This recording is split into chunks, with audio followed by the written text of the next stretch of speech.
अरे कार्तिक, कार्तिक, अरे हमार बेटुआ। हाय मोरी मैया, कहीं हमार सच तो ना पता चल गई लेकरा के।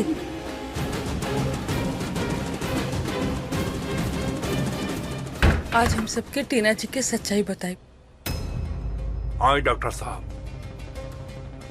अंदर चलिए। डॉक्टर साहब अंदर चलिए। कार्तिक जी के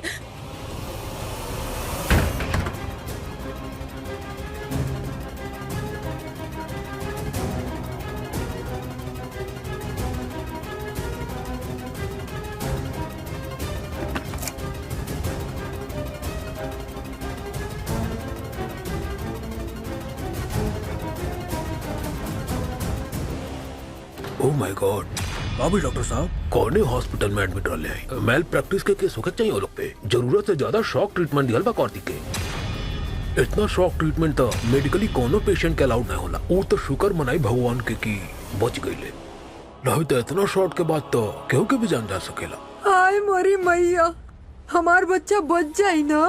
होपफुली, लेकिन अगला 48 घंटा बहुत ही ज्यादा मुश्किल बा। इनकर दिल और दिमाग पे शॉक ट्रीटमेंट के काफी गहरा असर भेल बा।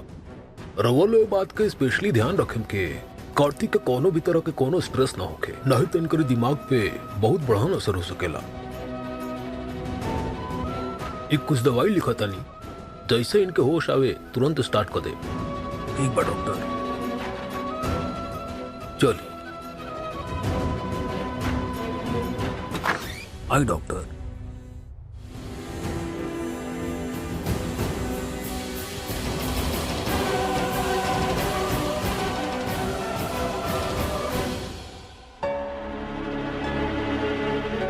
आज ही ड्राइवर और मानसिक चिकित्सालय के डॉक्टर सब घर आके साबित कर देहलन कि हम अपन कार्तिक का बिहा वैष्णवी से करके बहुत बड़ भूल कैली है। हाँ, अरे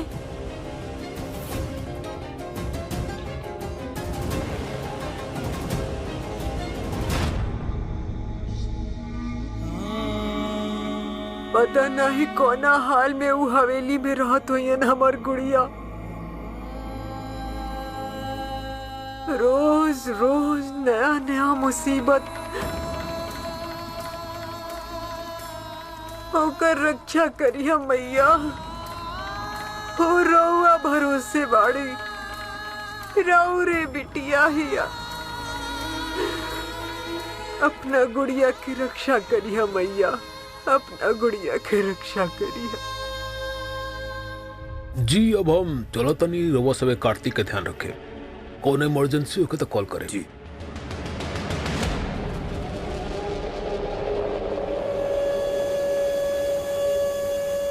रुकी टीना जी।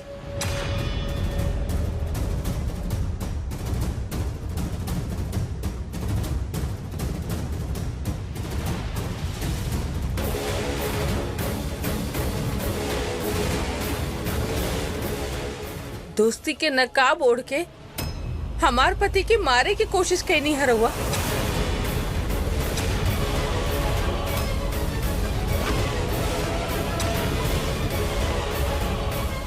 काहे भेजनी है कार्तिक जी के मानसिक चिकित्सालय? काहे कहनी है इसे?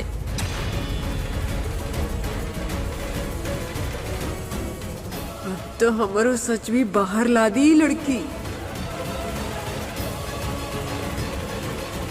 जौन चीज के दोषी रोहनी सब हमरा के ठहरावता नहीं, ओकर असली गुनाहगार टीना जी बाड़ी।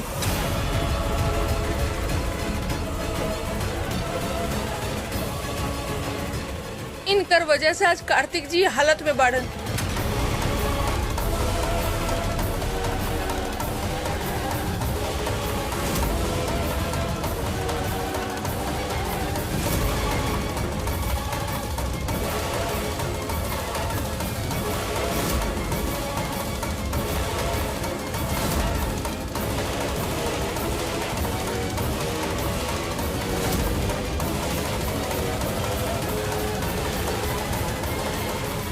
सब इनकरे कैल धइल है।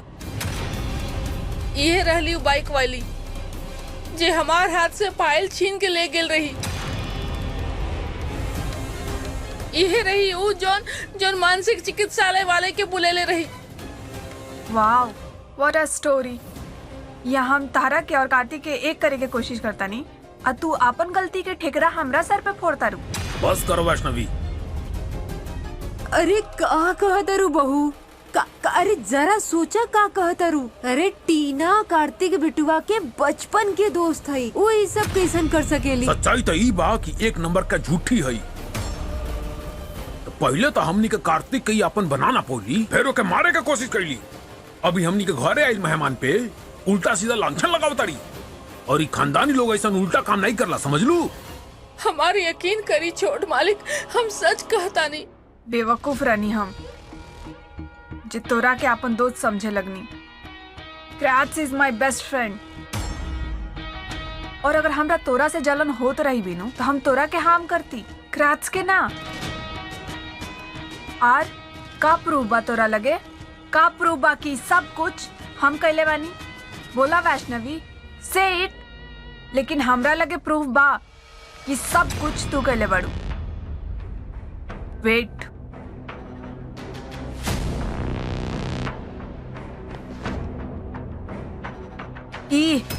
ई हॉस्पिटल के कंसेंट फॉर्म जे पर वैष्णवी के साइन बा।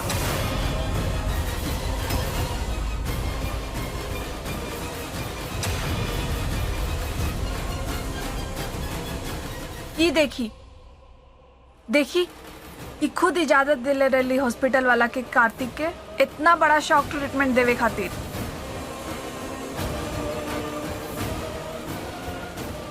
ई देखी देखी,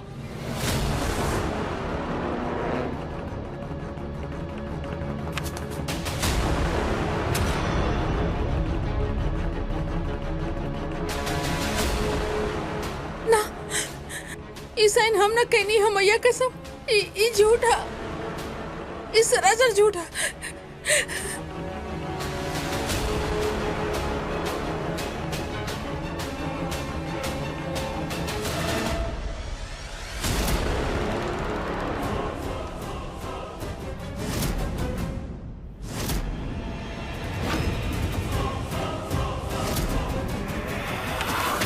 एकरा आगे हमरा और कुछ बोले की जरूरत नहीं है। ई रहलन कार्तिक, आई रहल कार्तिक के पत्नी के सिग्नेचर।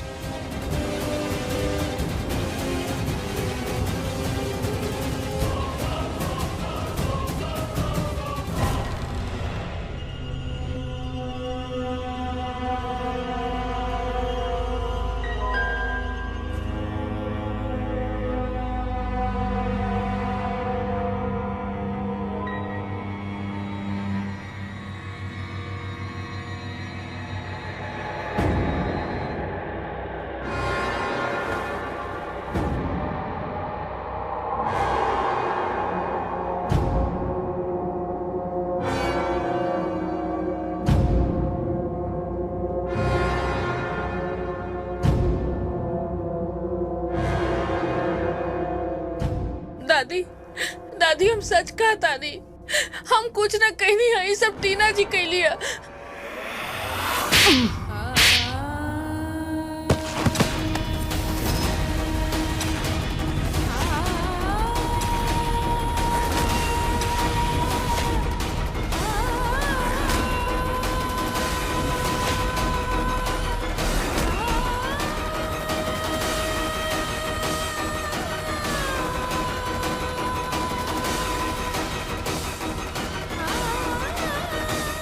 तो के ई पाप के खातिर हम कब्बो माफ ना करब।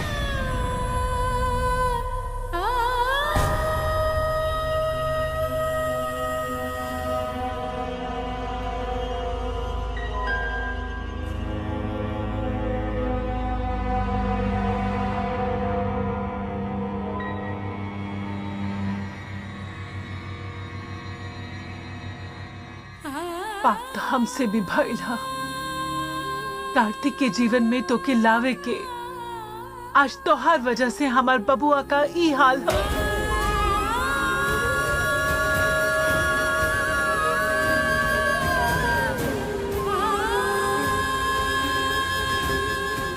दादी हम सच कहता नहीं दादी, ये साइन नकली है, हम सच कहता रे। कार्तिक जी की तो चोट पहुंचावे के बारे में हम कभी सपना में भी ना सोच सके रे। ये सब टीना जी कहलिया, हम सच कहता नहीं दादी।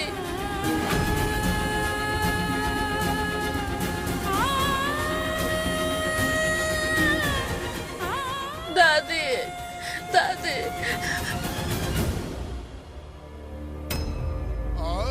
कार्तिक जी, कार्तिक जी रवा आ गई नहीं? रवा बताई ना सबके कि हम बेकस हो रही। बोली ना कि हम कुछ न कहनी है। बोली ना कार्तिक जी, बोली ना। तू ही रह लो वैष्णवी।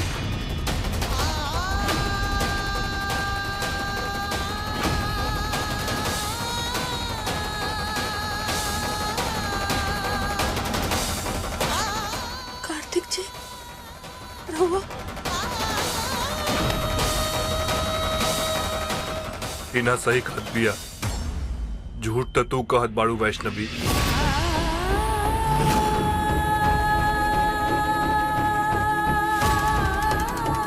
हम खुद अपने आंखें से देख रहे तो क्या साइन करत। यहाँ तक के डॉक्टर ये भी कहले रहा था कि हमार जान जा सकेले, ओकरे बाद भी तू साइन के लो ना। काहे के लो ऐसा? काहे? कार्तिक रे, कार्तिक बिटुआ, पक्का एकदम पक्का बा तू इकरा के देख ले रहा वहाँ पे? हाँ माई, हम अपने आंखें से देख ले रहनी, केबिन में रहनी और यह साइन के न।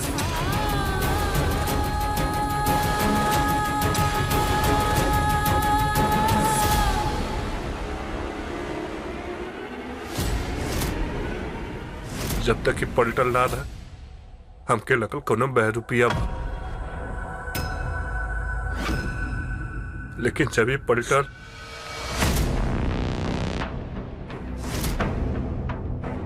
ना ना कार्तिक जी, वो हम ना रहनी है, वो टीना जी रह लिया हमारे कपड़ा में।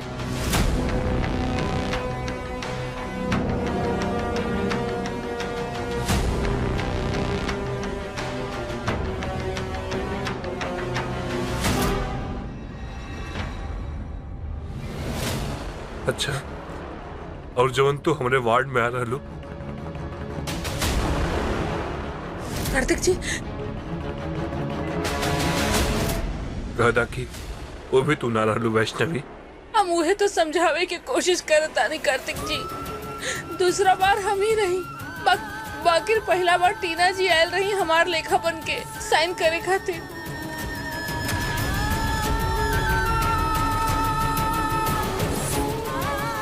झूठ झूठ झूठ बस करा वैष्णवी, हम खुद अपने आंखें से देख लेने तो क्या साइन करत। हम रोज रनिंग गिड़गिड़ात नहीं, लेकिन पीछे मुड़ के बिना देख लू हमके। हम सच कहता नहीं कार्तिक जी, हम ना मिलनी है कोनो डॉक्टर से। रहुआ तकलीफ देवे से पहले तो हम खुद ही मौत के अपना ले। हम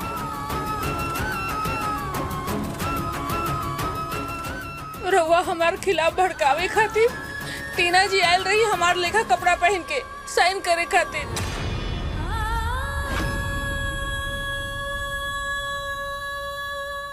वाव, तो अब हम तार सिग्नेचर के भी कॉपी कर ले बानी।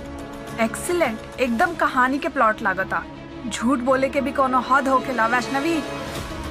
कार्तिक जी, ये सब सोचल समझल साजिश है, हमार विश्वास करी, हम सच कहता नहीं। हम तो रवा ढूंढे खातिर गेल रही, यहाँ तक कि घर भी हम ही लेके आ रही रवा के। हमार भरोसा करी कार्तिक जी। नहीं है भरोसा तोरे में वैष्णवी।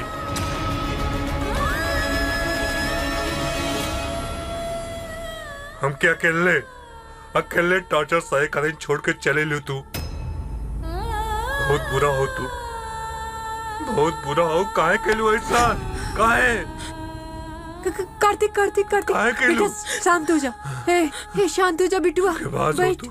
अरे बैठा आराम से। क्रैच, अरे क्रैच। कहाँ हो गल तोहरा के हैं? शांत Calm हो जा। down। दूर रहा हमारे पति से।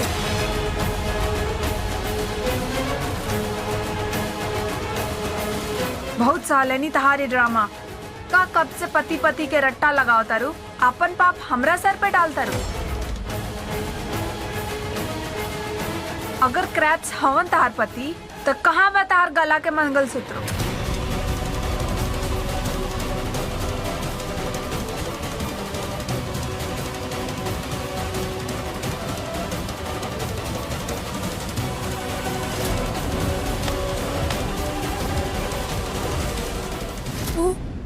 वो तो हॉस्पिटल में टूट गए रहे, बाकी हम साड़ी में बांध के रख ले रहे। बांध के रख ले रही है मतलब का? अब कहाँ बाऊ? हे भगवान, मंगलसूत्र तो वापस लेवे के मौका ही ना मिलल। अब हम का करें? मैडम ई उ लड़की के कपड़ा से मिलल हा।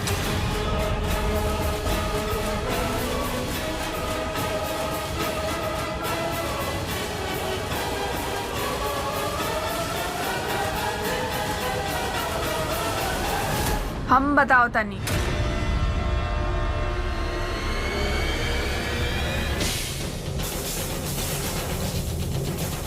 की रहल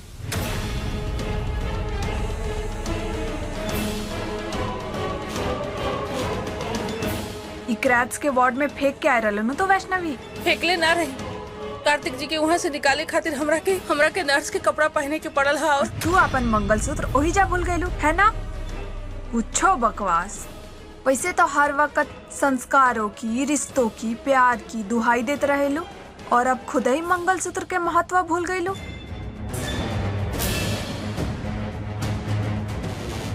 अरे इतना साल हो गए हमार शादी के, पर मजाल की ई मंगलसूत्र के कभी गला से दूर कैले हुई त पर एके देखा, शादी के कुछ दिन बाद ही मंगलसूत्र के तोड़ के फेंक देनी।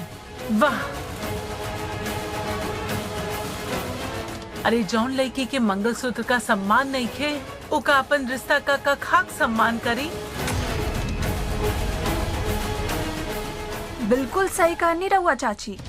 जे असल में प्यार करेला वो लवर के देवल चीजन के अपना सीने से लगा के रखेला। जैसे हम ई पेंडेंट रख ले बानी।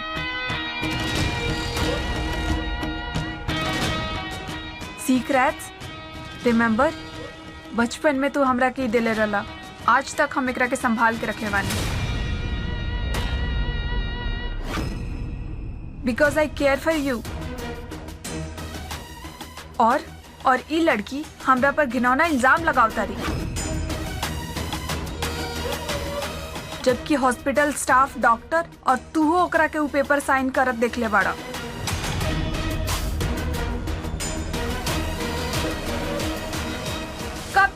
कब तक झूठ बोलत रहबू वैष्णवी? रवा का लागेला टीना जी, ये सब जो रवा करता नहीं, एकर कोनो हिसाब किताब ना हुई। छठी मैया सब देखताड़ी, भले ही यहाँ पे कोनो हमार विश्वास करी या ना करी, बाकी उनकर दरबार में न्याय जरूर मिली। अरे बस कर वैष्णवी, बंद करा अपन ई नौटंकी। एक नंबर के डफोर है हम, जो दिल से तोहरा के अपन बहू मान बैठनी। अम्मा देखा तारू अपना आप के छठी मैया के बिटिया कहे वाला लड़की के ढोंग। एक एक कबो माफ कर पाए का रहुआ बताई तो है?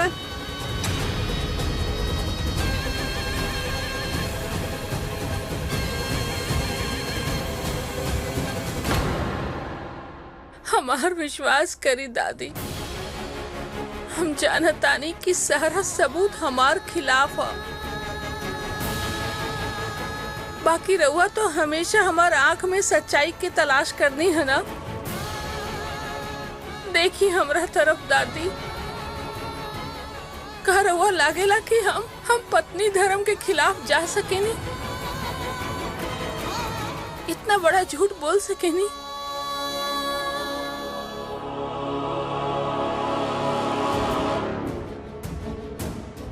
दादी देखी ना हमरा तरफ, हम सच कहता नहीं।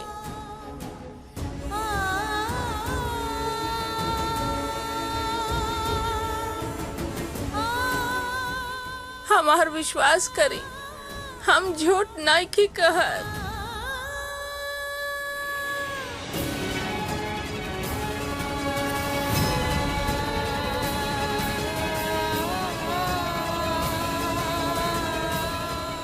एक काम में इनकर साथे कोनो और भी जुड़ल बा।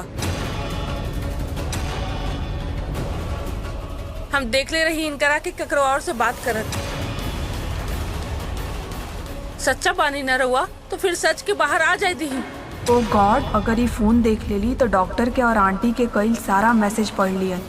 हमके वैष्णवी के रोके के हुई।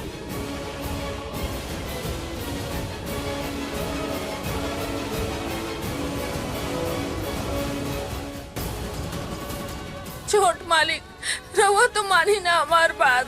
हम कार्तिक जी के बचा के ले रही, हम सच कहता नहीं।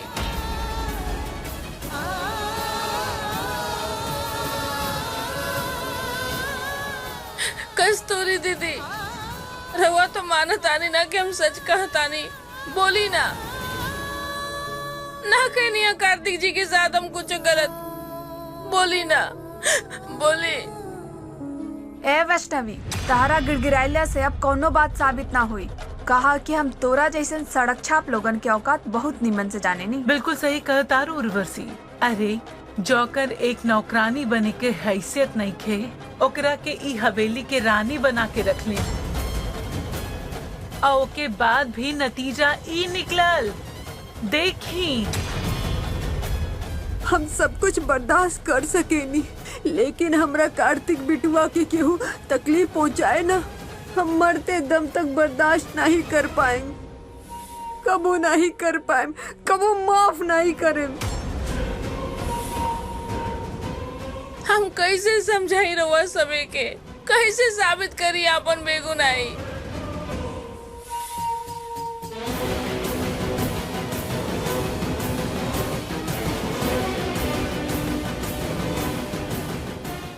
हेलो, हाँ सब कुछ ठीक बा। सब कुछ हमनी के प्लान के मुताबिक ही चलता। एगो सबूत बा हमरा पास अपन बेगुनाही साबित करे के।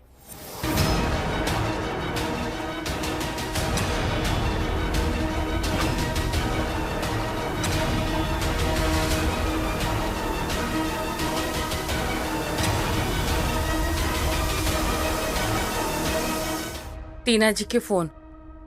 एक काम में इनकर साथे कोनो और भी जुड़ल बा। हम देख ले रही इनका के केकरो और से बात करत। सच्चा बानी न रहुआ तो फिर सच के बाहर आ जाती ही। ओ गॉड, अगर ये फोन देख लेली तो डॉक्टर के और आंटी के कई सारा मैसेज पढ़ लियन। हमके वैष्णवी के रोके के हुई।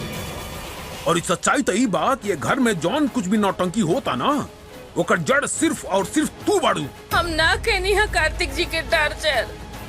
ई बात सबके समझ कहे नहीं की आवत।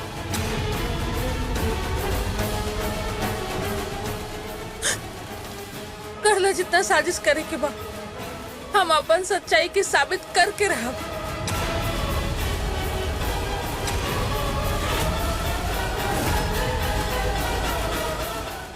इनफ इज इनफ वैष्णवी, बहुत सहलेनी तहारी ड्रामा। हम अपन प्राइवेसी खत्म करे ना दे। क्रिमिनल ना है जे तहारा के हम अपन फोन दिखाई। दे दा टीना, आज देखिए लियल जा छठी मैया के बिटिया और कितना झूठ बोल सकेले। नो वे करण भैया, ओमे हमार personal photos, bank ID, social media password सब कुछ बा, और हम रिस्क नहीं ले सकत। लिहब कैसे? अगर एक बार हमार हाथ में फोन आ जाए तब और साथी के सच्चाई बाहर आ जाए, तब फिर सबके पता चल जाए कि रवा ही कार्तिक जी की भर्ती करवेले रही। You have completely lost your mind Vaishnavi. हम तोरा के अपन फोन छुए तक ना दे, जॉन करे बकला। ठीक बा, हमरा ना छुए दे अब ना। कार्तिक जी की तो दे सके नहीं ना, आखिर बेस्ट फ्रेंड जे बारन रहो। दिखाई उनका के दे ही फोन। अरे ओ वैष्णवी, और कितना गिरबे रहते, कनाडा से आइल बिया टीना, केहू के नहीं खे जानत यहाँ पे, तब फिर केकरा साथे मिलल होई? हाँ, कुछ बोलत रहेलू तू ता। हाय मोरी मैया, कहीं तू ई तो नहीं क्यों कहे चाहत कि कहीं ई घर में से ही केहू में। हाँ, ए जी सुनो तनी रहुआ हैं का कहे चाहता रही? पहले तो कार्तिक के तू मानसिक चिकित्सालय भेजवैलू, फिर ओकरे बाद हमरे घर के मेहमान पे उल्टा सीधा लांछा लगोलू, और अब घर के हर एक सदस्य के भड़का के वो लोग के आपस में लड़वाओ चाहता लू। जबकि सच्चाई तो ई बा कि ये घर में जौन कुछ भी नौटंकी होता ना, ओकर जड़ सिर्फ और सिर्फ तू हो। बिल्कुल सही कहनी भाई साहब, ये तो वह बात हो गई कि उल्टा चोर को तवाल के डांटा है। हम ना कहनी है कार्तिक जी के टॉर्चर। ई बात सबके समझ काहे नहीं के आवत। कर ला जितना साजिश करे के हम अपन सच्चाई के साबित करके रहब।